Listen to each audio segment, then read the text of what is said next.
जैसा कि आप सभी लोगों को पता है कि इस लेसन में युधिष्ठिर और यक्ष के बीच में एक डायलॉग है, एक संवाद है। और कल आप यहाँ तक पढ़े थे कि यक्ष युधिष्ठिर से कह रहा है कि ऐ युधिष्ठिर, आपके भाई इसलिए मारे गए क्योंकि उन लोगों ने मेरे शब्दों का, मेरे बात का ध्यान नहीं दिए। वे मेरे प्रश्न का बिना उत्तर दिए ही पानी पीने का प्रयास किए, इसलिए उनको मौत के घाट उतार दिया गया। उनकी मृत्यु हो गई, उनको श्राप दे दिया गया। आप भी इसका अनुसरण मत करिए। सबसे पहले मेरे प्रश्नों का आप उत्तर दीजिए, तब आप अपने प्यास को बुझा सकते हैं, क्योंकि यह तालाब मेरा है। इतनी सारी बातों को सुनने के बाद युधिष्ठिर के मन में क्या हुआ? देखिए, युधिष्ठिर मन ही मन सोचते हैं कि आखिर यह बिना कोई शरीर वाला यह आवाज कहां से आ सकती है, किसकी आवाज हो सकती है। उन्होंने जो है कहा कि it did not take Yudhishthir a moment to understand that this could be none other than the words of a Yaksha. कहा कि it did not take Yudhishthir a moment to understand.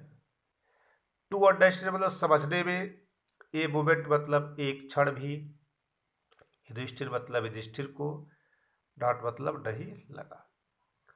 Yudhishthir को समझने में एक पल भी नहीं लगा। पलक झपकने का जितना समय होता है उतने समय में युधिष्ठिर समझ गए this could be not other than the words of Yaksha, कि यह यक्ष के शब्द के सिवाय किसी और के नहीं हो सकते हैं। एंड गेस्ड और अनुमान लगा लिया what had happened to his brothers, कि उनके भाइयों के साथ में क्या घटित हुआ। It took him no time to see a possible way of bringing them back to life. It took him no time, बिल्कुल समय नहीं लगा, सी ए पॉसिबल वे, एक आसान सा रास्ता देखने में, ब्रिंगिंग मतलब लाने के लिए, देम मतलब उन्हें, बैक टू लाइफ मतलब पुनः जीवित करवाने के लिए। पुनः जीवित करवाने के लिए अपने भाइयों को वापस जीवित करवाने के लिए आसान से रास्ता के बारे में सोचने लगे, और बहुत कम समय में उन्होंने समझ लिया कि कैसे मैं इनको जीवित करवा सकता हूं। He said to the bodyless voice, उन्होंने उस बिना शरीर वाले आकार से, आवाज से उन्होंने कहा कि प्लीज आस्क योर क्वेश्चंस, कृपया आप अपने प्रश्नों को पूछिए। The voice put questions rapidly one after another. The voice means आवाज, put means रखा, questions मतलब प्रश्नों को, rapidly मतलब तेजी से, one after another मतलब एक के बाद एक। उस आवाज ने एक के बाद एक प्रश्न बाण की तरह छोड़ता चला गया, पूछता चला गया। पहला प्रश्न पूछा उन्होंने, what rescues man in danger. What means क्या, रिस्क्यूज मतलब बचाता है, मैन मतलब आदमी को, डेंजर मतलब खतरे में।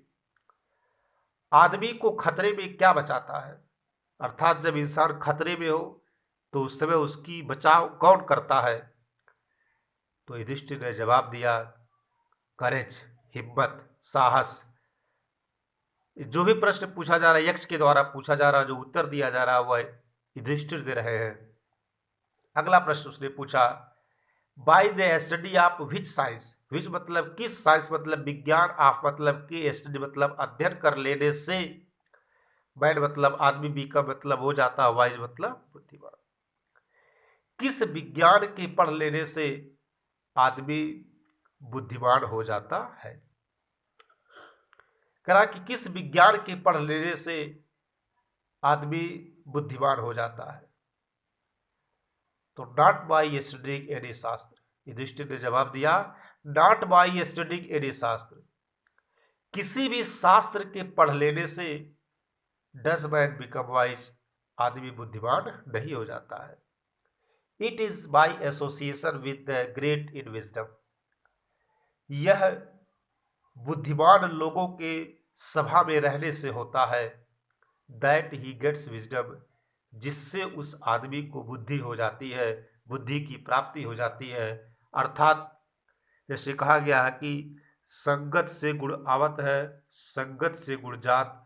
अच्छे लोगों के साथ में आप रहेंगे तो अच्छे गुण पाएंगे, और बुरे लोगों के साथ में रहेंगे तो बुरे गुण पाएंगे। इसलिए हमें हमेशा अच्छे लोगों की संगत करना चाहिए, जिससे हमारी जो बुद्धि रहे वह भी अच्छी रहे। इसके बाद में जो है यक्ष ने अगला प्रश्न पूछा। यक्ष पूछा what is swifter than the wind, हवा से भी तेज क्या होता है?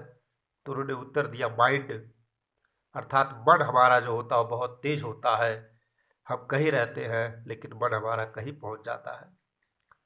अगला प्रश्न उन्होंने पूछा कि what is more faded than a dried straw, एक घास जिसकी जड़ टूट जाती है, सूख जाता है, उस सूखी हुई घास से भी ज्यादा मुरझाया हुआ क्या होता है? देखिए स्ट्रा मतलब घास का तिनका, ड्राइड मतलब सूखा हुआ, फेडेड मतलब मुरझाया हुआ। सूखे हुए घास से भी अधिक मुरझाया हुआ क्या होता है? इज सारो स्ट्रीकन हर्ट, सारो मतलब दुख से, स्ट्रीकर मतलब व्याकुल, हर्ट मतलब हृदय। दुख से जो व्याकुल हृदय होता है वह उस सूखे हुए घास से भी ज्यादा मुरझाया हुआ होता है। What be friends of a traveller, या what be friends a traveller, एक यात्री का मित्र कौन होता है? तो उसका आंसर है लर्निंग, अर्थात विद्या, अर्थात ज्ञान। एक यात्री का मित्र उसका ज्ञान होता है। आप लोग इसको पढ़ेंगे, इसके बाद में पुनः जो है आप लोगों को अगले वीडियो में इसका आगे बताया जाएगा। जो समस्या होगी आप जरूर बताएंगे।